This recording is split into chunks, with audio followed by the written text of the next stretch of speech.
चलिए दोस्तों, finally part 1 release हो गया है।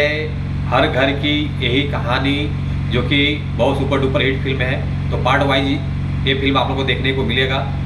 इस फिल्म में काम किया है संजना पांडे जी हैं। तो आज हम इसी फिल्म के बारे में आप लोगों से बात करने वाले हैं इस वीडियो में। तो वीडियो को लास्ट तक देखते रहें, और जो लोग भोजपुरी हंगामा चैनल को अभी तक सब्सक्राइब नहीं किए हैं वो लोग सब्सक्राइब कर लीजिए। चलिए वीडियो को शुरू करते हैं। आज हम जिस फिल्म के बारे में आप लोगों से बात कर रहे हैं, फाइनली ये फिल्म का पार्ट 1 रिलीज हो गया है। वो आगे बात करेंगे किस चैनल से रिलीज हुआ, पहले फिल्म के बारे में बात कर लेते हैं। इस फिल्म में काम किया है संजना पांडे जी हैं, मनी भट्टाचार्य जी हैं, राकेश बाबू जी हैं, जो कि काफ़ी अच्छी फिल्म है। और इस फिल्म में कहानी को जैसा दिखाया गया है, संजना पांडे को पकौड़ी के लिए सुननी पड़ी डांट पार्ट 1 में। और मिला जुला कर कहानी बहुत ज़बरदस्त है फिल्म का, बहुत सुपर डुपर हिट फिल्म है। तो आप लोग इस फिल्म को जरूर देखिए। और 1 घंटे में जो गाने फिल्म का रिस्पांस मिला है, 2000 व्यूज़ आया है, 35 लाइक आ चुका है, 2 कमेंट आ चुका है, जो कि काफ़ी अच्छा रिस्पांस मिल रहा है। तो आप लोग सपोर्ट कीजिए इस फिल्मों को।